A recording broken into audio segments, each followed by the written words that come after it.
Hey family, welcome and welcome back to our channel Siya Singh life style. तो आज मैं आपको इस वीडियो में बताने वाली हूँ जो फर्स्ट ट्राइमेस्टर प्रेगनेंसी की जर्नी होती है उसमें कितने अल्ट्रासाउंड होते हैं, कितने यूएसजी कराए जाते हैं। तो मैं आज इसी टॉपिक पे बात करने वाली हूँ और मेरा कितना यूएसजी हुआ था, मेरे कितने अल्ट्रासोनोग्राफी हुए थे फर्स्ट ट्राइमेस्टर की जर्नी में। जैसे कि आपको तो पता ही यार कि मेरे प्रेगनेंसी में बहुत ज़्यादा कॉम्प्लिकेशंस थे और ऑलरेडी मेरी 2 मिसकैरेज हो चुकी थी। तो बस आज मैं आपके साथ यही सारी चीज़ें शेयर करने वाली हूँ कि कितने अल्ट्रासाउंड होते हैं या फिर कितने अल्ट्रासाउंड होते हैं, 2 3 4 5, और क्या प्रोसेस है इसका, कब अल्ट्रासाउंड होते हैं, कितने वीक्स में होते हैं। तो मैं आपको प्रूफ के साथ आज बताने वाली हूँ और मैं अपने अल्ट्रासोनोग्राफी की रिपोर्ट भी दिखाऊंगी कि जो मेरे फर्स्ट ट्राइमेस्टर में यूएसजी हुआ था वो उसका जो रिपोर्ट है वो क्या था और किस तरह से हुआ था। उसका जो रिपोर्ट है जो मुझे मिला था आफ्टर यूएसजी, तो उसका क्या रिज़ल्ट था, मतलब कि कोई कॉम्प्लिकेशंस था कि नहीं था उसमें। आज मैं इन्हीं सब चीज़ों के बारे में डिस्कस करने वाली हूँ। तो चलिए टाइम ना वेस्ट करते हुए वीडियो स्टार्ट करती हूँ। तो मैं बात करूँ तो अगर मैं बात करूँ कि जो फर्स्ट ट्राइमेस्टर की जर्नी होती है उसमें कितने अल्ट्रासोनोग्राफी होते हैं, तो देखिए जो फर्स्ट ट्राइमेस्टर की जर्नी होती है उसमें कितने वीक्स आते हैं, 12 टू 14 वीक्स की जर्नी होती है फर्स्ट ट्राइमेस्टर की। मतलब अगर मैं आपको आम भाषा में बताऊं जिससे आपको इजीली समझ में आ जाए, तो वो होता है 3.5 महीने का। मतलब 3 से 3.5 महीने की जो जर्नी होती है वो आती है आपके फर्स्ट ट्राइमेस्टर की जर्नी में, हम इसे काउंट करते हैं। तो बात करें अगर कि जो फर्स्ट ट्राइमेस्टर की जर्नी है इसमें कल कितने अल्ट्रासाउंड होते हैं, तो यूजुअली यार इसमें 2 अल्ट्रासोनोग्राफी होते हैं। वैसे तो पहले के टाइम पे एक ही अल्ट्रासाउंड होते थे, बट अब आज के टाइम पे इतनी ज़्यादा दिक्कतें आ रही हैं लोगों को, प्रेगनेंसी में इतने ज़्यादा कॉम्प्लिकेशंस आ रहे हैं कि अब 2 अल्ट्रासाउंड होते हैं, 2 सोनोग्राफी कराए जाते हैं। अगर आप चाहें तो खुद से भी करा सकते हैं। आज के समय भी यार बहुत सारे लोग सिर्फ एक ही अल्ट्रासोनोग्राफी कराते हैं, बट अगर आप डॉक्टर के बेस पे चलेंगे, डॉक्टर की बात मानेंगे, तो डॉक्टर फर्स्ट ट्राइमेस्टर की जर्नी में 2 अल्ट्रासाउंड कराते हैं। आपके ज़्यादा अल्ट्रासाउंड भी हो सकते हैं, ये क्योंकि अगर आपकी प्रेगनेंसी में कोई कॉम्प्लिकेशंस है तो ज़्यादा अल्ट्रासाउंड भी हो सकता है, बट यूजुअली 2 अल्ट्रासाउंड ही होते हैं। एक होता है आपके 6 वीक्स पे, मतलब कि बच्चे की हार्ट बीट चेक करने के लिए होता है पहला अल्ट्रासाउंड, जो कि 6 टू 7 वीक्स में होता है। वैसे तो 5 से 6 हफ्ते में डॉक्टर करा लेती हैं अल्ट्रासाउंड, पहला अल्ट्रासाउंड बच्चे की हार्ट बीट चेक करने के लिए। मुझे भी बोला था डॉक्टर ने 5 वीक्स के बाद कराने के लिए, बट मुझे ये लग रहा था यार कि पता नहीं बच्चे की हार्ट बीट आई है कि नहीं आई है, और क्या है, बहुत सारी चीज़ें दिमाग में आ रही थी उस टाइम पे। नेगेटिव चीज़ें ही ज़्यादा आती हैं, पॉजिटिव तो बहुत कम ही आती हैं। तो बस इसलिए मैं नहीं कराई थी अल्ट्रासाउंड। फिर उसके बाद मैं जाके कराई थी अल्ट्रासोनोग्राफी 8 वीक्स पे। वे 8 वीक्स मेरा पूरी तरह से कंप्लीट हो गया था। उसके बाद फिर मैं अल्ट्रासोनोग्राफी कराई थी, तो मेरे बच्चे की जो हार्ट बीट थी वो बहुत अच्छी हार्ट रेट थी। डॉक्टर ने बोला सब कुछ सही है, अच्छा है और सिंगल यूट्राइन प्रेगनेंसी है। तो बस, और उसके पहले यार बहुत सारी चीज़ें दिमाग में आ रही थी, क्या होगा कैसे होगा, बट नेगेटिव चीज़ें आपको हटाना है अपने माइंड से। बिल्कुल भी निगेटिविटी को दूर रखना है और हमेशा पॉजिटिव चीज़ें सोचना है। और आजकल पता है यार क्यों अल्ट्रासोनोग्राफी करा रहे हैं ये 6 वीक्स पे, क्योंकि आजकल की जो प्रेगनेंसी है वो एक्टोपिक प्रेगनेंसी हो जा रही है।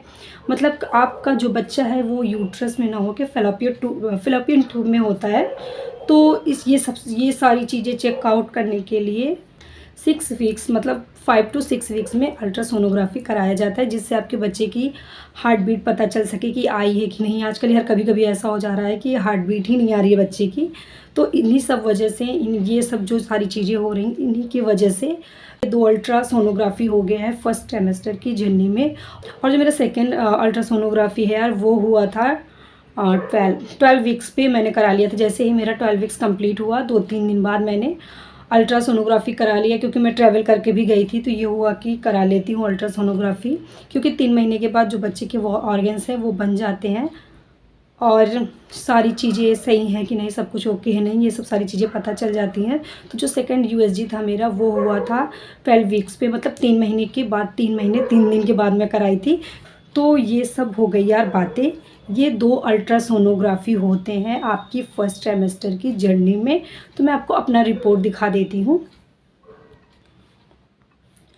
तो जो मेरे फर्स्ट यूएसजी का रिपोर्ट है वो कुछ इस तरह का है। ये देखिए, आप देख सकते हैं। ये देखिए, ये बच्चे की हार्ट रेट है, ये बच्चे की हार्ट बीट है। ये देखिए, ये दिखाया गया है इसमें। और ये देखिए, ये सारी चीज़ें हैं। तो बस यही है। इधर देखिए, ये बच्चे की हार्ट रेट भी लिखी हुई है। एक मिनट, होप कि यार आपको दिख रहा होगा। ये देखिए, तो ये मेरा 6 वीक्स का यूएसजी रिपोर्ट है। और अगर मैं बात करूँ जो मैंने 3 मंथ्स पे कराया था, मतलब कि 3 महीने 3 दिन पे जो मैंने अल्ट्रासाउंड कराया था, मैं उसको दिखा देती हूँ आपको। 1 मिनट।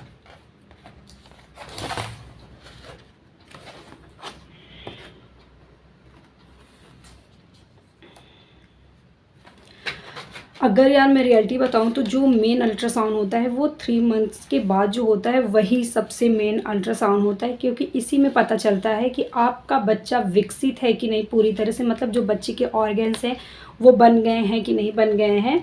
तो इसी में क्लियर हो जाता है कि आपकी आगे की जो प्रेगनेंसी है वो कैसे रहने वाली है। बट ये कोई श्योर नहीं रहता कि आपकी जो प्रेगनेंसी जर्नी है चल रही है वो चलती रहेगी, आगे भी कोई कॉम्प्लिकेशंस आ सकता है, कोई कुछ कहा नहीं जा सकता। तो ये है मेरे 3 महीने पे जब मैंने अल्ट्रासाउंड कराया था उसकी रिपोर्ट है। ये देखिए,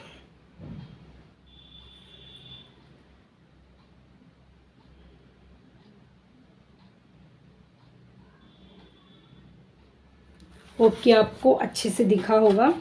मैंने जो 6 वीक्स पे कराया था अल्ट्रासोनोग्राफी, उसमें तो मुझे कोई भी दिक्कत नहीं थी। बट जब मैं 3 महीने के बाद अल्ट्रासोनोग्राफी कराई हूँ, फिर मुझे जाके पता चला है कि जो मेरा प्लेसेंटा है वो लो लाइंग है। मतलब कि ये देखिए, इसमें लिखा है एंटीरियर लो नियर सर्विक्स। ये देखिए, 1 मिनट, ये है। होप कि आपको दिख रहा होगा। तो जब मैंने 3 महीने पे सोनोग्राफी कराया था, फिर जाके पता चला था कि जो मेरी प्रेगनेंसी है, जो मेरा बच्चा है वो सर्विक्स के पास है। तो मैंने अपना लो लाइंग प्लेसेंटा कैसे ठीक किया और लो लाइंग प्लेसेंटा के क्या सिम्टम्स होते हैं, क्या क्या दिक्कतें आती हैं लो लाइंग प्लेसेंटा में, तो इसका मैं एक सेपरेट वीडियो बनाऊंगी। और यार ये सारी चीज़ें तो आज के समय में नॉर्मल हो गई हैं।